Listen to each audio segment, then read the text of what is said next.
Today we have the person who manages her clients like they are living the high life. We have the luxurious honey badger, Amanda Hernandez. How you doing today, Amanda? I'm pretty good. How are you doing? Doing pretty good. Glad we can get this interview on the way. Ready to go? I am. Okay, let's start it off.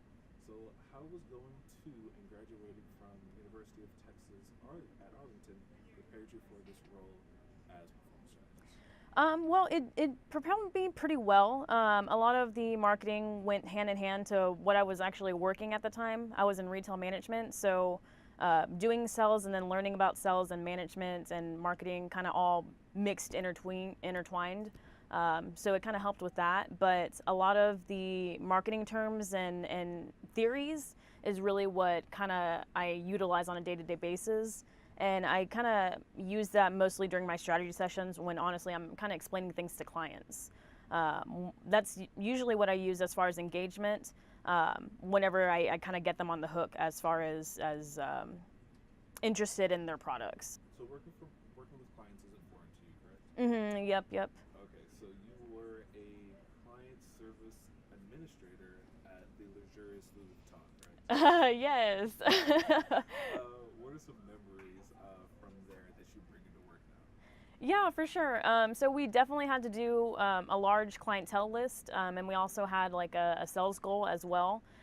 So we did have clients that we reached out to on a monthly basis. So clienteling kind of helped with my day-to-day basis here as well. Kind of just learning how to mix with clients and how to relate to them, and also how to de-escalate the situations. Honestly, a lot of the calls that we received, if not, every other may have been a complaint or a client that was unhappy with the store experience. So it was all about, you never really knew. We worked out of a queue, so you never really knew what you were going to get on the line. So it kind of really prepares you to kind of think on your feet. If a case rolls in, you always have to be prepared for it. So it's not really something that I had to adjust to, since I had to get used to not really knowing what to expect anytime somebody would call on the phone. So, you are currently part of the Savage Honey Badgers, correct? Yes, I am. What are some things that you have learned from your team that has helped your clients? Yeah, for sure. Honestly, I think what has really helped is we really lean on each other as far as knowledge.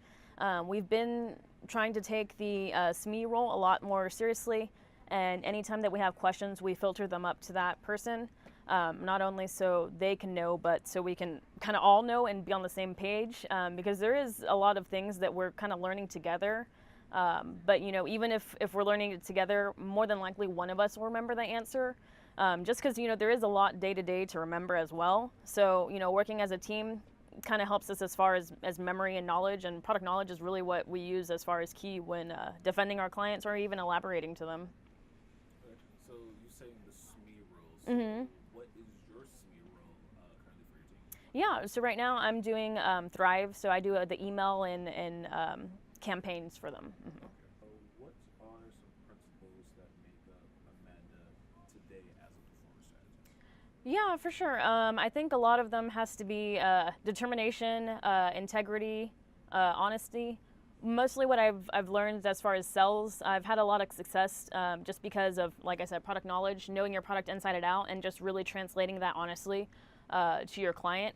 Just because if you're honest with them and you level with them and you let them know, hey, this may not work, or I don't know how it's going to go, at least if you know and give them insight to your mindset, they're a lot more understanding.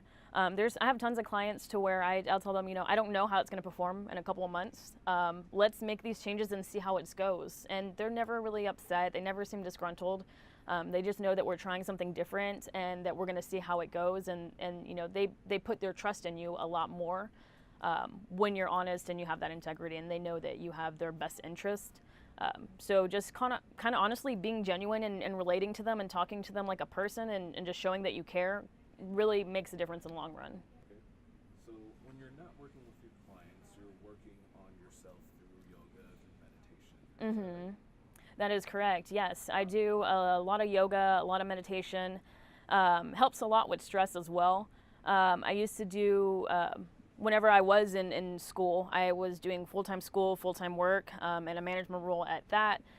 So going to school and I got into yoga by taking a college course there. I was a dancer and I was, into flexibility, but kind of wanted to do it on a more usual basis.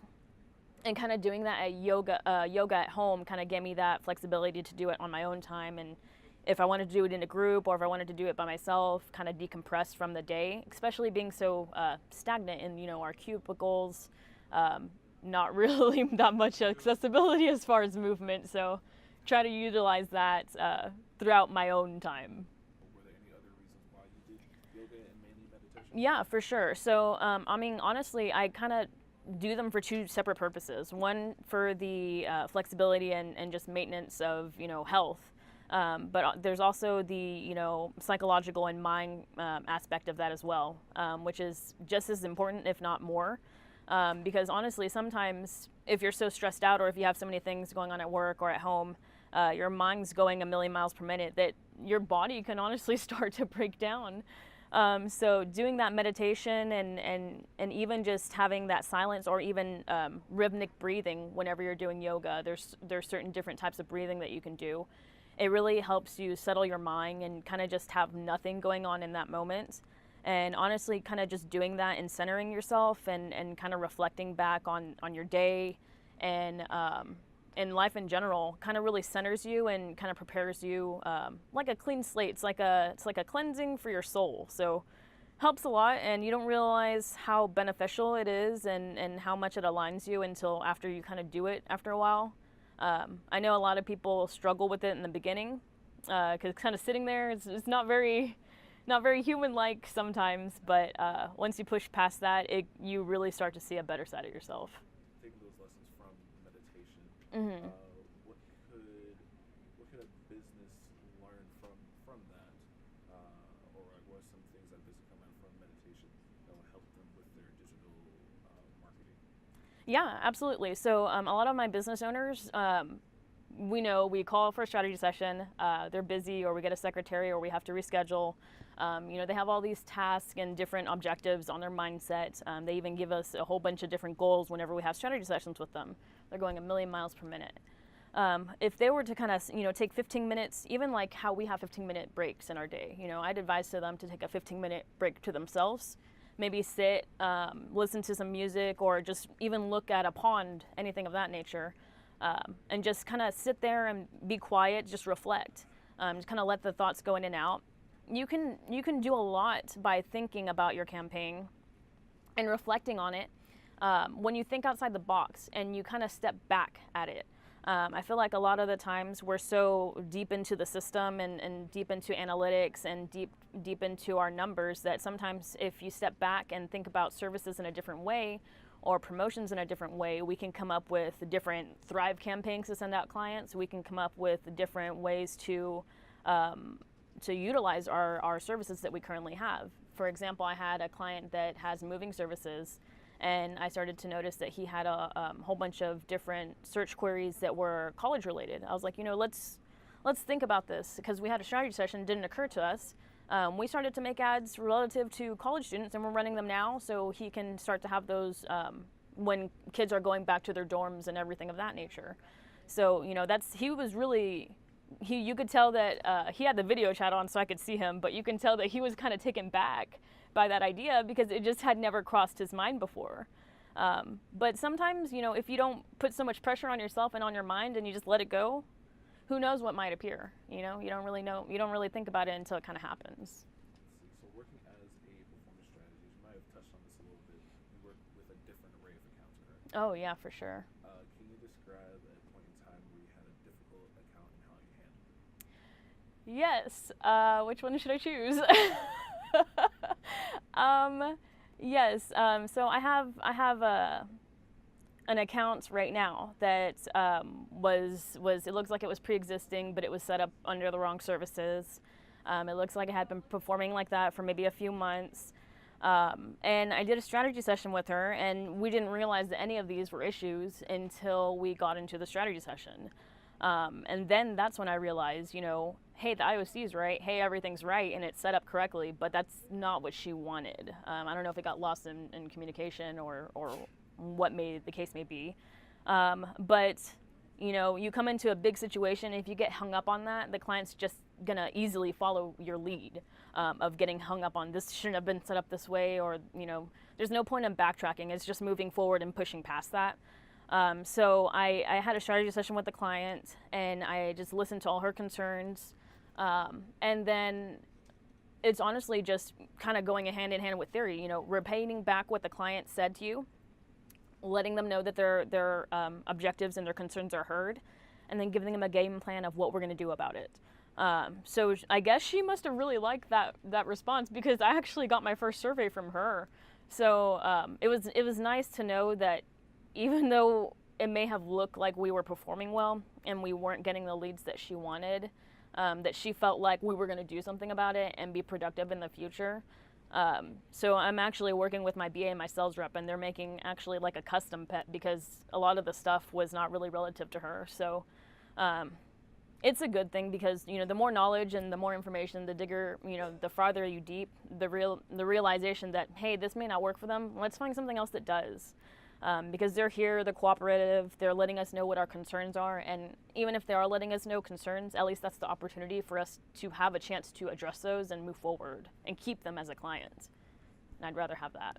Yeah, I would rather have that as well. Speaking of stuff that we do have, Thrive 3.0 was released this year. Mm-hmm. What were some of your favorite things about the new Thrive? Yeah, for sure. One of my favorite things is honestly the quickness of it, the speed. I had a lot of clients that were a little bit hung up on it, just because they'd try to upload their contacts list and they'd have issues deleting it or getting up everything set the way they wanted it to. So speed being a determining factor, it was just such a little thing to kind of make a client feel discouraged about something they wanted to do very quickly, especially with the digital age being as quick as it is. So now that that's kind of knocked out of the way, I've seen a lot more interaction from my clients. They're actually eager to get into the website editor. They like that they're able to see everything a lot quicker on their app as well. So they're really thrilled about the updates, and they really like the fact that they can even have their own client portal as well. I have some clients that are using that, such as doctor's offices of that nature. And then even form fills. We can customize the form fills a little bit more. So clients have really grown to that. There's a lot more features that we can think about creatively. So I'm sure if we were both to think about it together, as far as clients, we can probably come up with some new ideas we haven't even thought about yet. Let's see. So with continuing still on Thrive, what are some opportunities that you think Thrive could imply in the future for you as a user? I don't think there's anything specifically that kind of comes to mind. I think it's just probably finding out the kinks and just working them out as we go. There's just little kinks here and there, but honestly, it's just I think it's just with the migration, things that come out here and there, just one-off cases it seems for every single thing. So I can't say that it's one thing specifically. But we live and we learn. We've been, that's another thing that we've been helping with our team. Everyone gets a new error. At least we get to learn and see what we need to do for each situation. But it's been getting a little bit slower, so we're on the upswing, I think, right? Let's see. What are some words that you would give to a new performance strategist that's joining us? I would tell them to look at everything, both big picture and little picture. Think about things from a larger scale when it comes to your week, but then also think about things from a minimal scale when it comes to your day things. And planning everything is really just key. Making sure that you have everything scheduled as far as completion time, and just making sure that you keep yourself on that schedule is very essential. And also not to get flustered with incoming cases and things of that nature. If you have things that are coming in and they're not really meshing with your schedule, maybe you have 5 strategy sessions that day, it's okay to send them an email and be like, hey, I saw your request. I'm going to get on it as soon as possible. I'm just going to, send it to you ASAP. It's okay to tell them, I have all these things right now. And that's one of the things that I kind of had to learn, and it took me a little bit while to learn, because, you get all these cases and you want to do everything and you mean well and you know you can do it, but you know, you just don't have all the time in the world and you only have so many resources and there's only one you. So just keep that into mind and pace yourself at a realistic pacing, just because it can get overwhelming at a certain time period and you don't want to do that when there's not a need to. On the recorded line, we have the previous person ask a question to the next person. Mm-hmm. So the previous person was Gracia, and her question to you was, what is the best book you have ever read that has helped you grow as a person, and why? I think it would have to be 1894. You know, I learned a lot from that book and perception and the way the world works. It was a perception and a story that I had not really thought about. So it was very eye-opening. And I learned a lot of what can happen and the emphasis of human nature, how it can kind of escalate out of control and the obsession with perfection and genetics. And it kind of fascinated me, but it also had a sense of familiar humanity of how things can escalate to strive a sense of perfection, and how we can lose our human nature in doing so. But I love psychology and the way that people think, so learning and reading about that really kind of opened my mind to the way that society is now, and just how even artificial intelligence could just as easily influence us in that sort of way. Very Big Brother kind of esque, and honestly, it's kind of getting there. So it makes it even that more interesting. Okay, so now it's your chance to ask the next question for the next person. So what's one question you would ask them? You can think about it. It takes some time for you to type it out. Probably where would they like to travel to if they had an unlimited budget? And if they felt like they could influence that part, what kind of influence would they try to have on that trip? Where would they like to travel if they had an unlimited budget, and if they could influence the place that they were going to, how would they? Mm-hmm. Yep. So I have right there. Thanks so much, Amanda, for being Thank on the you. recording.